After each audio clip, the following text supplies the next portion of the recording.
Hey everyone, let's dive right into this explainer.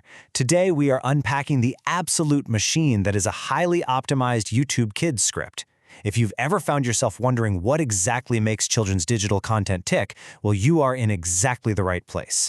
We're going to deconstruct a script titled The Colorful Balloon Adventure and break down step by step how it manages to captivate young minds so effectively. Listen to this opening line for a second. Hello kids, today we're going on a colorful balloon adventure. Are you ready? Let's go. Now that sounds super basic on the surface, right? But think about how it immediately frames the content. The narrator doesn't just say, here is a story about balloons. No, they enthusiastically declare that we're going on an adventure. It instantly transforms the viewer from a passive watcher into an active participant in a virtual video adventure. So I gotta ask you, what actually makes this simple script so exceptionally effective? What kind of structural magic is hiding right beneath these incredibly basic words? You know, it's really easy to look at a children's script and just dismiss it as mindless, quick entertainment, but there is a deeply intentional, underlying design at play here that absolutely demands our attention. Section 1.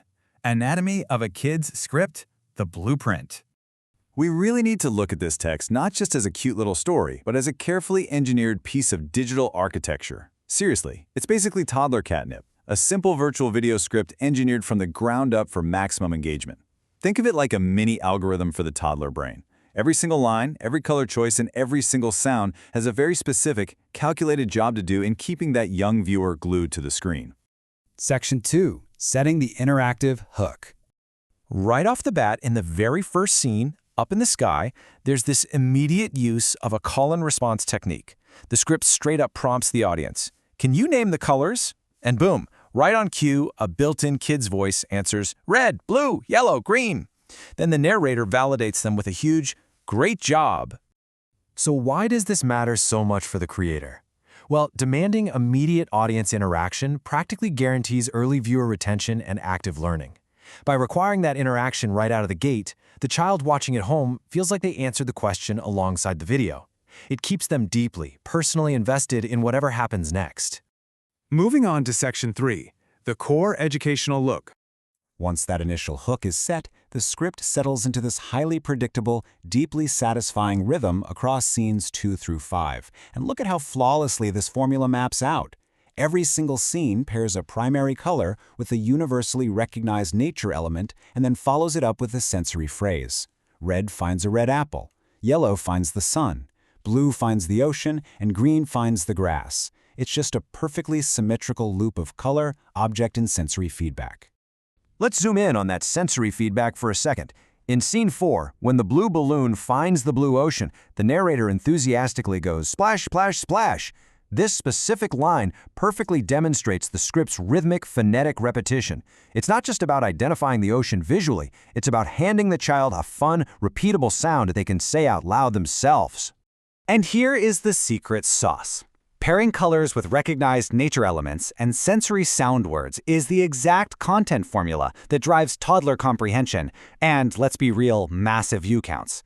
It connects a totally abstract concept, like the color blue, to a physical object, the ocean, and then anchors the whole thing deeply with an auditory cue. But then, we get this really clever little variation. In scene 5, when the green balloon floats over to the green grass, the sensory phrase changes to, so soft and fresh. Notice the shift there? Instead of a pure sound word like splash or shine, we move directly into textural, sensory words. It diversifies the vocabulary while keeping the underlying structure absolutely identical. The absolute crucial takeaway here is how this micro-level repetition makes the information incredibly sticky for the target audience. Rhythmic, phonetic repetition completely anchors the learning mechanism. By giving the young viewer a predictable structure, color, object, sensory description, over and over again, the script ensures the child feels smart and capable because they can anticipate exactly what's coming next. Section 4. Musical retention and sign-off. Now, to absolutely lock in that viewer retention before wrapping up, the creator drops in a catchy little song. Rad, blue, yellow, green, colors are everywhere we've seen. Learn and play, have some fun. Our balloon adventure is done. It utilizes a super simple, yet highly effective A-B rhyme scheme. It connects green and seen in the first half and fun and done in the second. Summarizing the entire journey in a catchy song like that, It's a foundational retention strategy in children's digital media. This simple AABB rhyme scheme neatly wraps up the entire learning loop, basically rewarding the viewer with a musical treat just for finishing out the video. And right after that song, the narrator hits us with the sign-off. Thanks for watching. Don't forget to like, subscribe, and join us for more fun adventures. Bye-bye. This right here is a literal masterclass in platform optimization. Notice how smoothly it transitions from the immersive, colorful story world straight into a traditional YouTube call to action. It ensures all that hard-earned engagement actually translates into measurable channel growth. Finally, Section 5. Expanding the Creator Toolbelt. At the very end of our source material, the creator leaves this truly fascinating note outlining the specific, highly searched formats they offer to produce. And we are talking about the absolute heavyweights of the internet here. Baby Shark, Twinkle Twinkle Little Star, the ABC song, and 3D AI animation scripts. These aren't just random ideas thrown at a wall. These are the undisputed titans of children's digital media algorithms. This really ties the whole shebang together. The biggest thing you should take away from this explainer is that these scripts are specifically, ruthlessly optimized for YouTube Kids views. This exact architectural formula, the call and response, the sensory loops, the catchy summarizing songs, applied to proven mega formats like Baby Shark, is exactly what explicitly drives success in the modern digital landscape. Which leaves us with a pretty provocative question to chew on as we wrap up. Will classic rhymes or 3D AI-generated adventures ultimately dominate the future of children's media?